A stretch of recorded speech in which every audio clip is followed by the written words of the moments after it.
কালকের কি সব আজকে কেটে রাখছো? হ্যাঁ, একা হাতে আমি পারি এত কাজ। সকালবেলা হলে ঠাকুরের বাসন মাজবো, ধোবো, ঠাকুর মশাই 8:30 জোগাড় দেবো। তাই আমি রাত্রে কেটে গুছিয়ে না রাখে একা হাতে এত রান্না পারি। কালকে আমাদের বাড়ি বিশ্বকর্মা পুজো।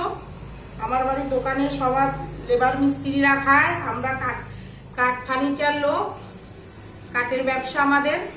প্রতি বছরই আমাকে খাওয়াতে হয়, নয়তো আমাদের লেবাররা রেগে যায় যে বছরে একটা দিন মালিকের বাড়ি খাবো।